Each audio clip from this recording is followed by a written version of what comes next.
TGIF, everybody, here we are. It is Friday, January 7th, 2022. I'm sitting on the couch. Y'all know what it's time for. Time for the next movie collection update. One VHS tape, a lot of Blu-rays, a lot of DVDs. Is pretty much everything from the second half of November all through December, and then just like a small chunk early this month. It's been life, and with all this, it's just been so crazy lately. And even it shows in these movies, because I think I've got every single end of the spectrum covered with all of these.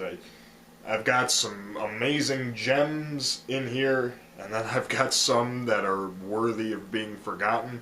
There was even one movie that got cut from this because I watched it and I thought it was so bad, I sent it back to Prime and got a full refund for it. So that just goes to show you the spectrum that we've been on. So getting right into it, I need to try to,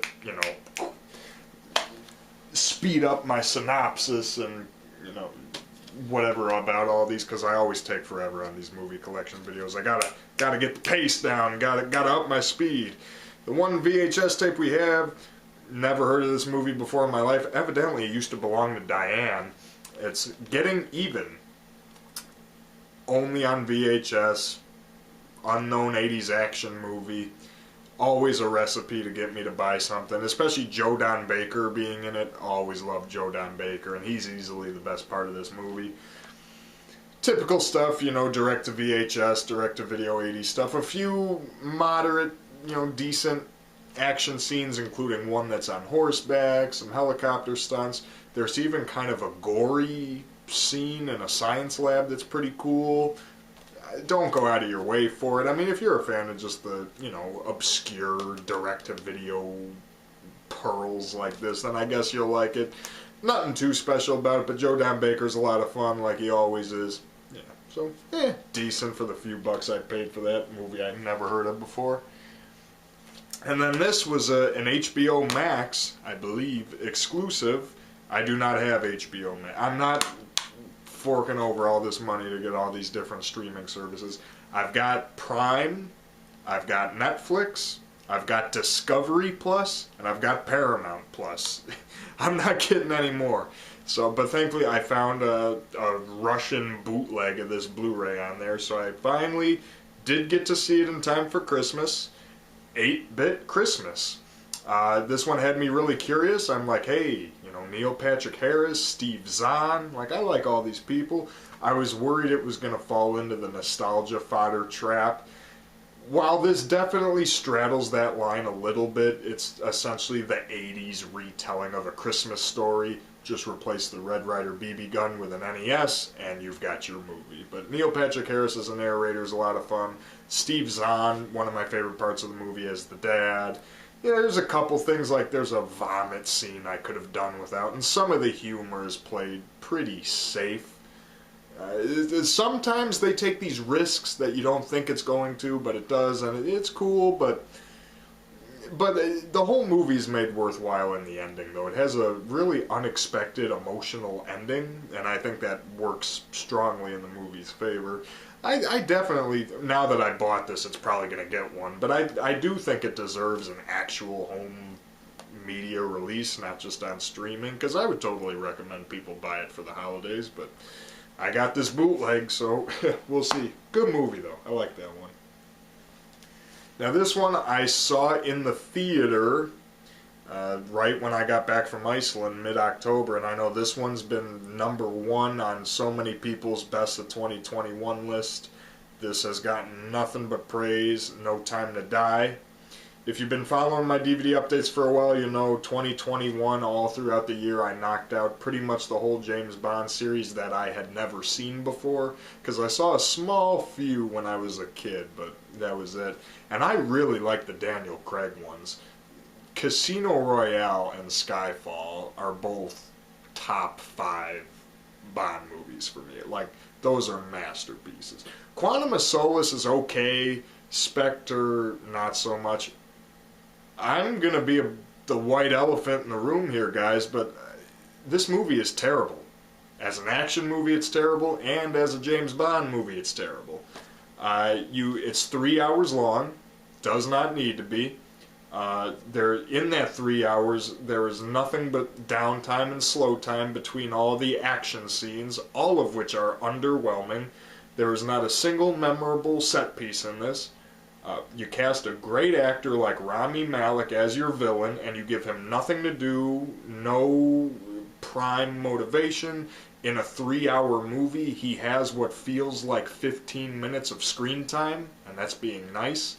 And then you have a cheap, lazy ending that manipulates the entire audience into thinking it's super emotional, when in fact it's shallow and empty as hell.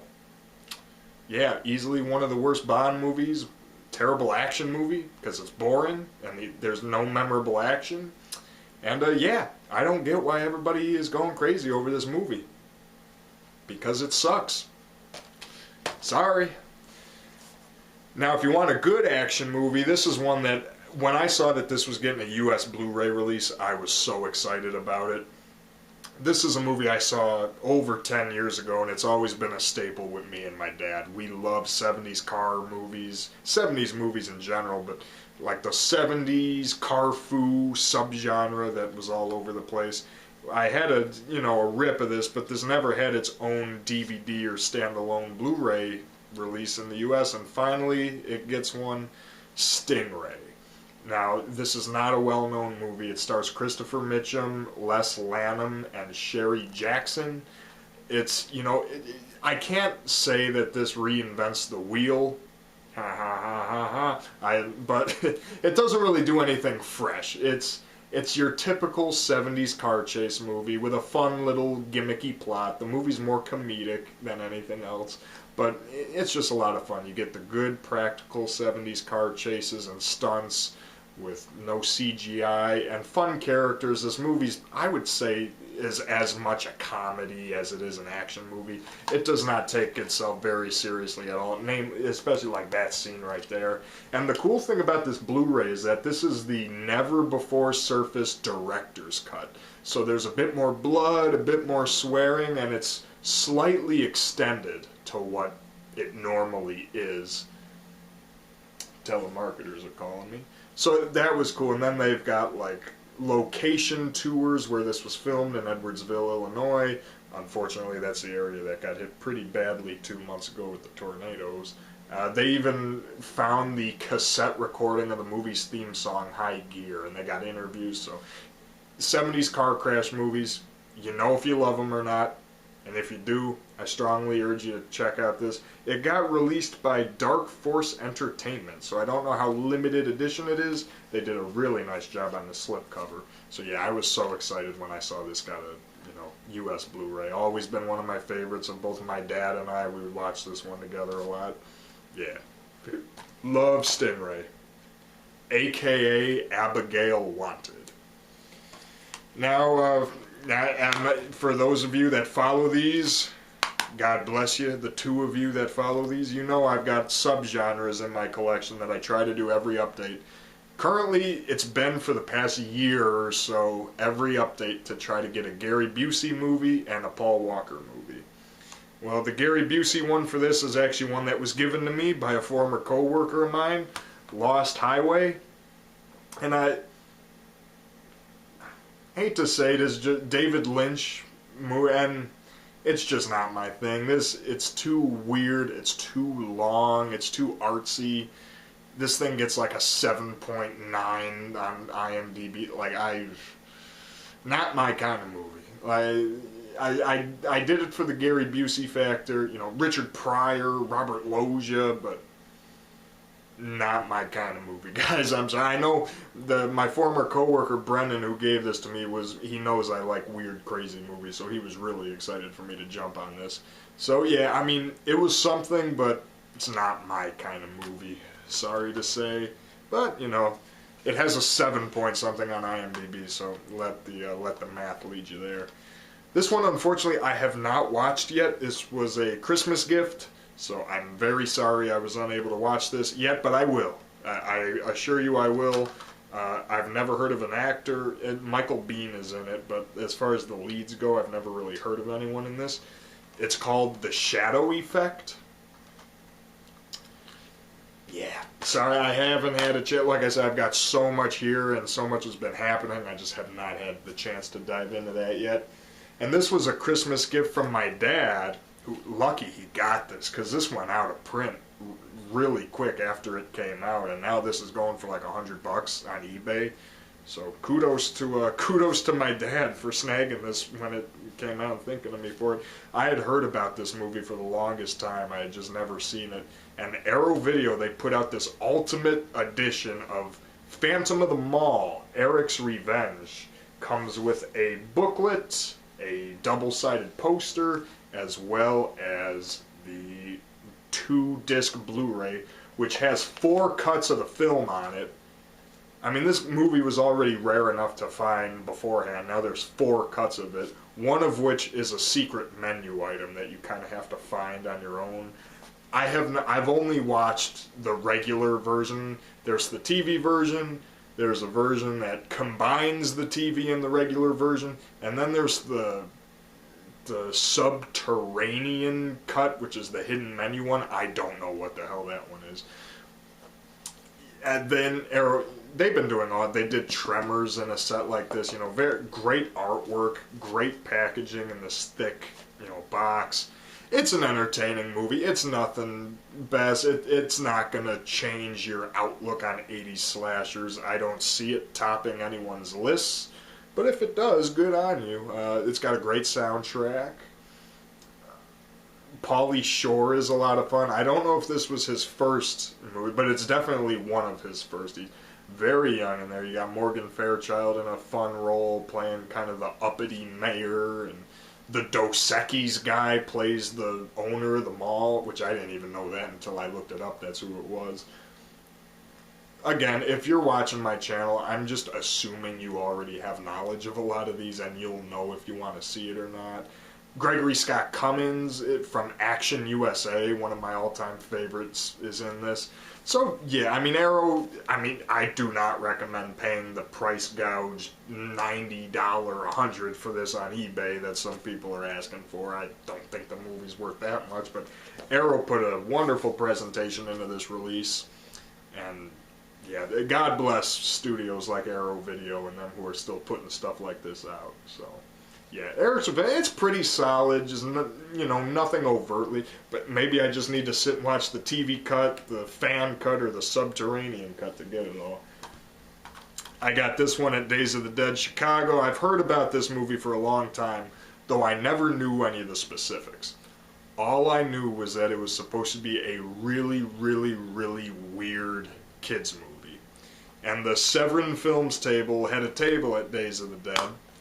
So I walked up, I'm like, alright, do your worst, movie, let's see what it is. It was only $10. The Peanut Butter Solution. Now this is a reversible case. This is the original VHS art, but the other one, if you want to see it, looks like that. So I went into this thing just expecting it to be gross, weird, and vomit-inducing. Well, it's not vomit-inducing or anything like that, but it's not particularly that good. Even for a kid's movie, I'm just like, what the hell? Basically what we've got here, we've got a kid who goes into a haunted house, sees something, scares him so bad, in what a doctor calls harem scarum, he gets so afraid of something, he loses all of his hair. And he goes completely bald, looking like Caillou. So these ghosts visit him in a dream, and they give him this recipe, this peanut butter solution, to rub on his head to regrow his hair. But don't use too much peanut butter, or else you face the dire consequences. Well, he uses too much peanut butter. They tell him to use 1 spoonful, he uses 5. And so now hair is growing on his body at an exponential rate. Meanwhile, his best friend puts this to the test by rubbing it on his crotch, and now his best friend has pubic hair that is growing out of control, which we see. All of this accumulates in this crazy Italian artiste, art teacher, kidnapping children for slave labor and harvesting this kid's exponential hair to make magical paintbrushes to enter these paintings that he's created.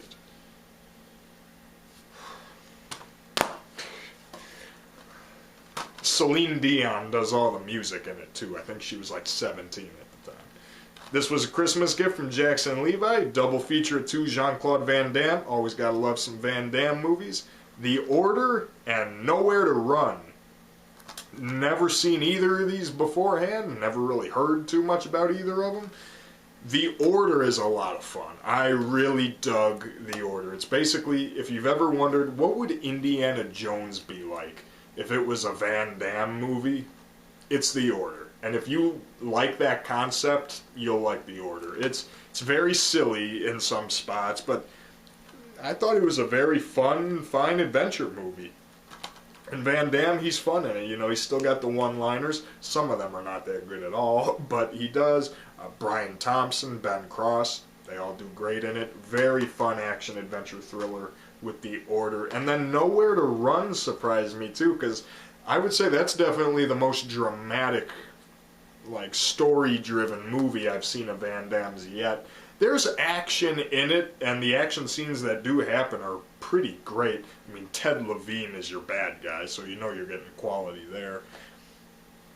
I think originally it was supposed to be called Pals, and Mel Gibson was supposed to star in it, and then they put Van Damme in it, made it an action movie. Kieran Culkin is hilarious in it, so shout out to him. Yeah, it's a really compelling story. It's a nice, sweet movie. It's got a nice moral, really nice character arc for Van Damme, and a surprisingly emotional, kind of sweet ending that you're like, oh, this is making me feel something. So yeah, for 2 movies I never really heard much about, I recommend this Blu-ray set, guy. These are both fantastic. Loved them both. A couple updates ago, I talked about Under Siege. Here we are with Under Siege 2, Dark Territory. Almost as good as the first one, too. I mean, it's pretty much more of the same. You know, Steven Seagal being as dry as possibly can be. My one complaint with this movie is the lead villain is not that good. The guy playing the lead villain, he's very campy. And just the way, like, I don't take him seriously as a villain. Some of his henchmen, I think, would have made better main villains than he did. The main bad guy in this is not that good. He's like a tech guy. It's just not that good. But the funniest story about this is how Gary Busey got paid $750,000, even though he had nothing to do with it. So I think that's hilarious. But if you like the first Under Siege, I think you'll like this one too. They make great use out of the train setting. You know, lots of the deaths kind of use that to their advantage, and fun climax, even though the CGI at the very ending is terrible. And I'm just now seeing it is produced by Steve Perry. I don't know if that's Steve Perry from Journey or not, but if it is, good on you for having a good taste in movies, Steve Perry. But yeah, that's a fun sequel. Moving Violations, comedy that's been on my radar for a while. Hit or miss comedy. Like, it's from the creators of Police Academy, and you know, you could see that same sensibility in this as you would with a Police Academy movie. This is not as funny. When this movie made me laugh, like, I thought it was hilarious. And then when I thought the jokes could have been better, like, they were real kind of head-turners. So, a pretty mixed comedy. But overall, I did really like it. You got John Murray, one of the Murray brothers, in the lead role, who he's trying to do his, you know, Big Brother Bill, trying to do his dry wit and sarcasm. He ends up coming off a lot more like Bill Maher, like, when you watch it. But there's some, like, the older lady character is a lot of fun. I mean, James Keach is whatever, honestly. Jennifer Tilly, you know, however you get with Jennifer Tilly, yeah, like, some of the stuff that made me laugh the most in this, honestly, it was some of the dumber stuff. Like, there's a bowling joke at the beginning that made me laugh just because how stupid it was. So, it's a mixed comedy. If you're a fan of 80s comedies, you know, it's worth a watch. But now this is definitely the highlight of the whole update. Like, this is a movie, I ordered it pretty blindly, didn't know much about, but I saw the cast, and I was like, holy shit, that's an amazing cast. And then I read the plot and all this, and I read about some of the lore of the movie, and I'm just like, okay, this has to be amazing. So I got it on a pretty blind whim, I watched it, and it was absolutely amazing. I loved every second of this movie. Get Crazy, directed by Alan Arkush, who did Rock and Roll High School, a movie my dad really likes. Yeah, this is a Kino Lorber Blu-ray, and they loaded this with feature. There's a big making of documentary. There's a commentary, fan fiction, some of the music videos. You've got Malcolm McDowell playing Reggie Wanker. You've got King Blues and the Jews. You've got Lee Ving playing Piggy with this punk Go-Go's band Nada. You've got the greatest unsung character of all time with Electric Larry. Young Daniel Stern as your lead. What is there not to love about it? Like, because growing up with my dad, you know, I've always been a child of like the 70s and 80s, and this just captures the late 70s, early 80s vibe to a T. And this is one of those movies that just really makes me nostalgic for a time period that I never even lived through. Like, watching this movie, I felt like I was there partying with the characters. And that is just such a high honor I can give this. I loved it. I recommend everybody support this film. Check it out. It's great. It's an absolutely wonderful experience. Get Crazy. Awesome soundtrack, too.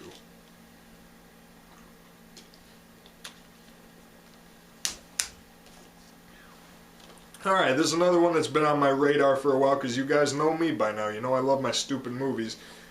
I have not seen the original one of this from the early 80s, the Dutch film, but here we go with Down.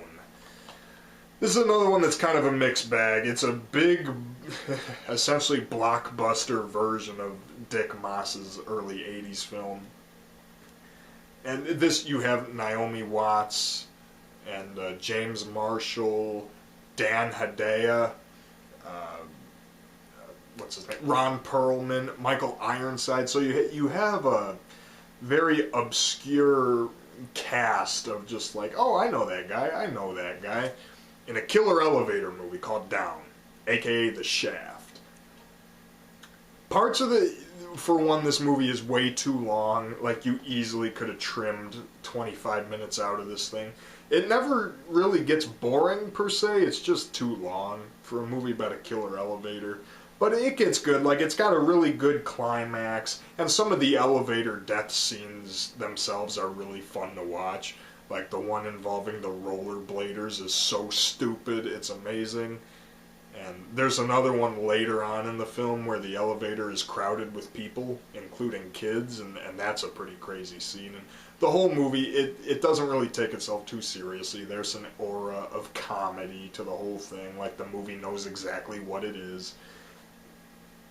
And it's such an over-the-top finale that it's fun to watch. So, you know, mixed bag for me, Down. It's not the best thing, but I've seen a whole lot worse for your killer elevator movie. So there's that. And then you know, a lot of these were Christmas movies that I bought for the Christmas season just to get into the spirit. One of these is Breakaway, aka Christmas Rush. In my opinion, Christmas Rush, far better title. But anyways, this is basically Die Hard in a shopping mall. You've got Dean Cain as your hero and Eric Roberts leading your team of thieves while a small number of hostages are held up in the mall.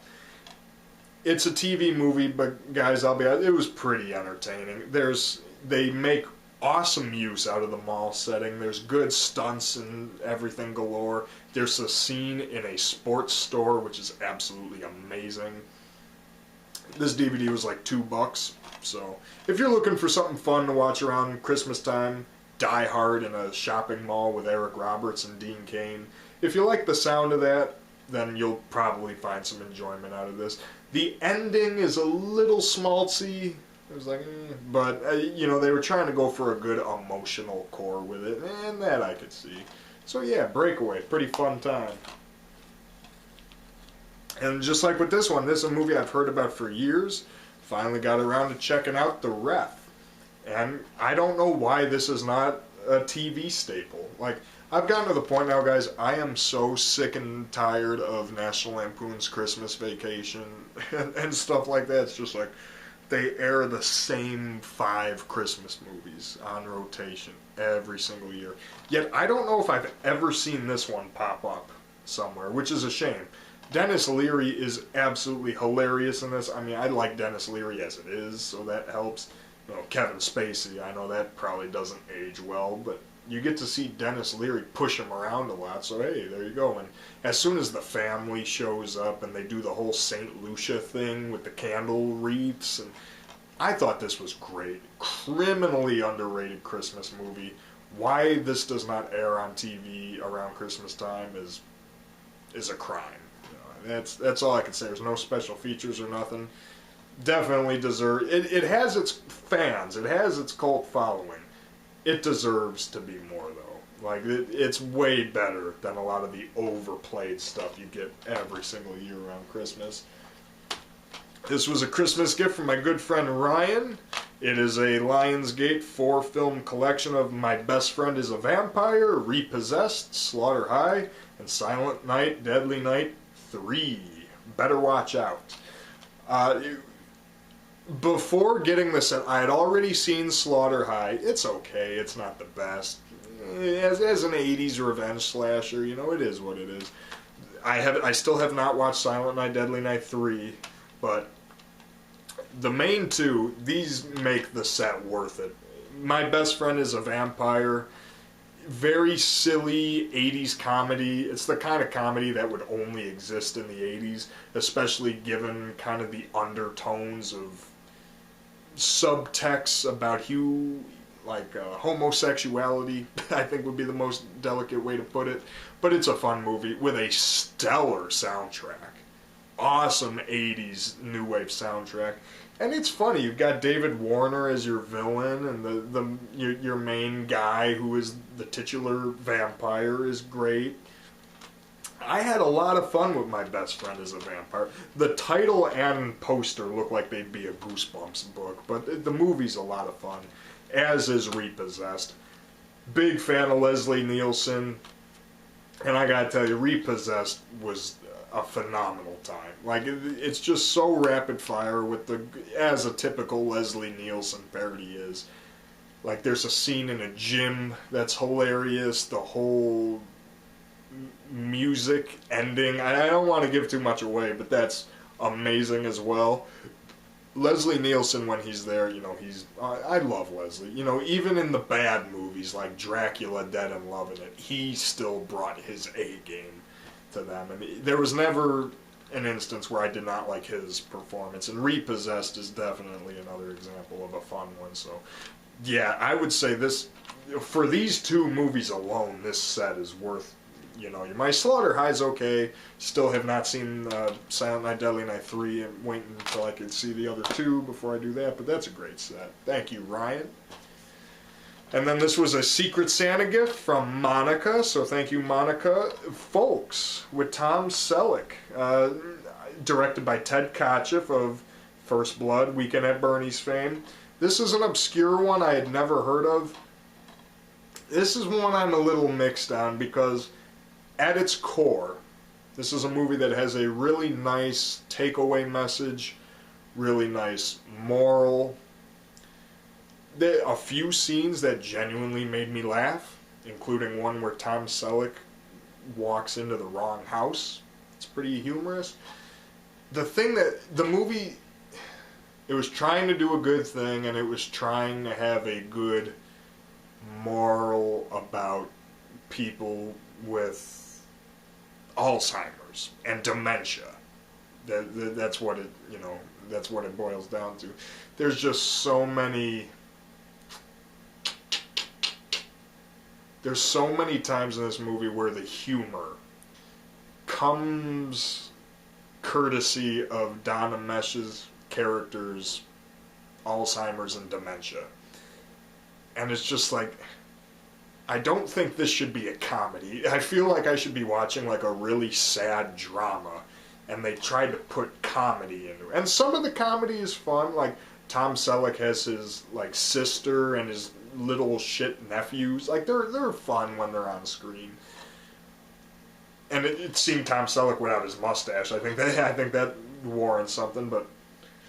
And, of course, the plot synopsis here does not mention anything about Alzheimer's, so I actually did not know that was part of the plot when I went into this. I just thought, oh, okay, goofy comedy, family comedy with Tom Selleck, his goofy parents.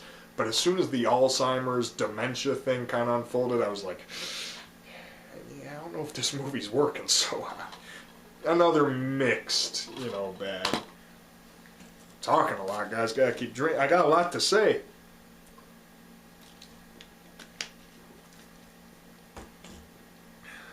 Breathe in, breathe out. Now, this next one was a complete blind buy in the clearance bin at this used movie and music place I go to. I've never heard of this before in my life. I tried looking it up online, and I could barely find shit about this anywhere online. But I knew just by looking at the cover and reading about it, I was like, okay, there's got to be something interesting with this. It's this weird little movie called Delivery. It's filmed really cheaply, as if it's like an after-school special from the mid-90s. It's got like that educational video like quality to it. From what I understand, and from the limited information I was able to find online, everyone in this movie that made this movie were actual delivery drivers. And they decided to make a movie there about trying to get their big break in Hollywood. So no one in here is an established actor. You have this weird, zany after-school special, but feature-length movie about these delivery drivers and just the weird stuff they get into. There are so many just weird non sequitur jokes, and the music, oh my god, the music in this thing. 90s after school special. Keep that in the back of your mind if anyone ever stumbles across this thing in your dollar clearance bin of your used store. Like, you have one guy that's always flirting with people, the other guy who's a hardcore thespian, he's like delivering pizzas with his head shot in it. The woman that goes into labor, like, this is a strange anomaly of a film. I mean, it was weird and indescribable enough to where I was like, this is really interesting. So, I can't say I've ever seen anything like it. There's that. And also from the dollar clearance bin, we have this one. Now this one, total blind purchase, never heard of it before. A few of the actors, I didn't know their names, but watching it, I recognized the faces. Like, oh, I know who that guy is. It's a low-budget indie film from 2008. I never heard of it before, because I always love buying blind buys like this, because you never know when you'll find a gem that you never would have heard of. So I picked this up. I was reading the synopsis on the back of the cover here. I'm like, that sounds interesting. I'll give it a shot. It's this movie called The Poker Club.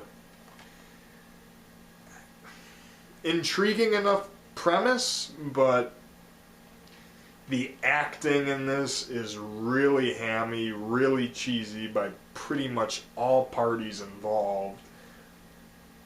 It's really low budget to the point where, like, somehow this looking like a 90s after school special was still more, I could get into it more. This just had a real, especially mid-90s cheese versus like this late 2000s like indie thing. Sorry to say, yeah, this one didn't really do it for me, guys. Sorry to say. For the Paul Walker collection, you know, did the Gary Busey movie the update? Got to do the Paul Walker one now. Bobby Z. And I actually enjoyed this one, you know, for a direct-to-video action thriller, you know, kind of not mistaken identity, but kind of story. I was on it. It was funny. The villain in this is the guy who was the villain in Fast 5. So hey, him and Paul Walker go back apparently to this. So it was. I didn't know his name, but as soon as he popped up, I'm like, hey, it's Reyes. So that was cool seeing him and Paul Walker together in something pre-Fast 5. I like this one. You know, it's not the best thing in the world, but you know, it's a little bit of a sense of humor to it. It doesn't take itself too seriously. And I always loved Paul Walker, you know, rest in peace. I always wish, you know, whatever movies he would have made had he continued going. But, you know, we're collecting them all. And this was a very solid addition to the Paul Walker collection. I like the cast of this. I saw Burt Reynolds, Matthew Lillard, Seth Green, Dax Shepard. Sold. Like I love The Great Outdoors with Dan Aykroyd and John Candy. So we got Without a Paddle. Not that good. Like it's just not that funny. Like every single joke in this is just so forced. Burt Reynolds is cool. He doesn't have too much to do, but you know, he's there. And apparently this got an in-name only sequel. I don't even want to think about that, but yeah, this, not that good. Like I said, every single joke in that thing was so forced. Like, ha ha, here's where you laugh, ha ha ha, oh look at that, ha ha. So, not my thing. This came as a result of me going down a weird rabbit hole at work on my computer during my lunch break. I found all these compilation videos of the paparazzi being total assholes and celebrities fighting back.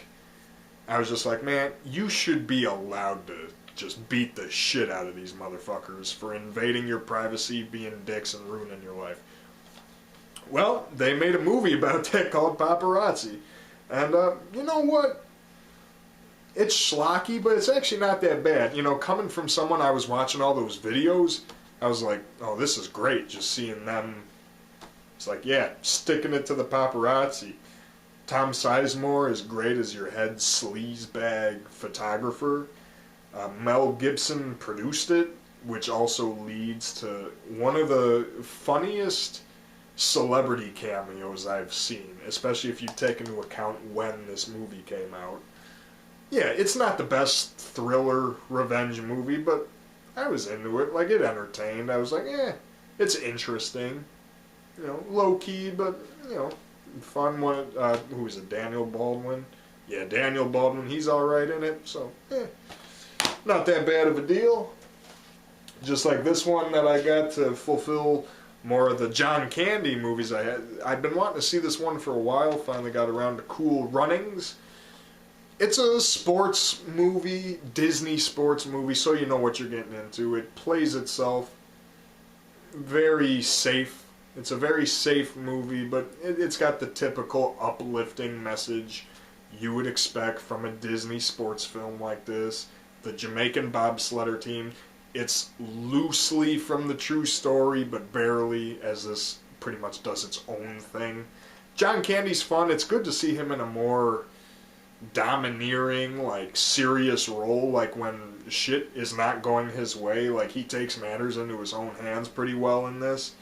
So, and this was 1993, you know, not long at all before he died. So, you know, always great to see a John Candy movie I haven't seen yet. It may be safe, but, you know, for a family Disney sports movie, you know, not that bad. Now this, my friend Ryan sent me 8 of these DVDs. I'm just going to hold up one of them because you'll get the idea. In Repossessed, there was a cameo by a guy named Wally George. Who the hell is Wally George? Well, in the 80s, he hosted this public access show in Anaheim, California called Hot Seat, which was basically Jerry Springer before Jerry Springer, Now, guys, political preference here. I am the most moderate person. I do not identify as either a Democrat or Republican, liberal or conservative. I think all four of those labels are absolute bullshit. And I know I've probably pissed off some people already by saying that, but that's how I view politics. I'm a moderate.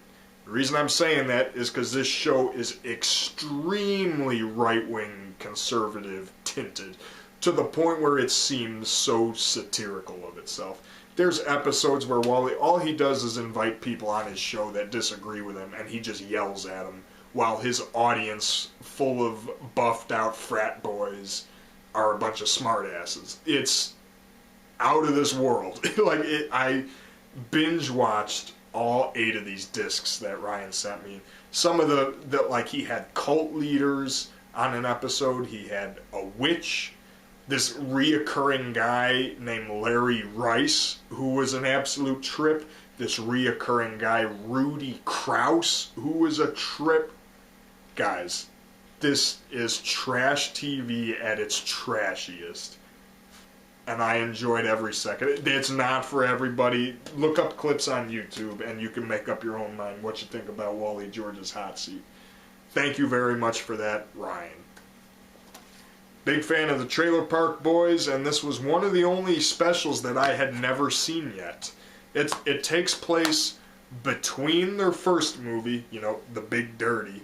That one and the second movie, Countdown to Liquor Day. This takes place in between them. It's not that long. It's only like 47 minutes, but it's fun. Trailer Park Boys say goodnight to the bad guys, where they have all this money and they're trying to get it back, and they hold like this concert, this festival thing where J-Rock is supposed to play these country songs and Cyrus shows up. If you're a fan of the Trailer Park Boys, you've probably seen this already. But if you're just like a casual fan and you've liked what you've seen, definitely give this one a go. It's a good, little addendum. I watch anything that the Trailer Park Boys do. I subscribe to their SwearNet app, and that's a lot of fun. You listen to the Trailer Park Boys podcast. They have that series on there, Trailer Park Boys Jail. That's fun.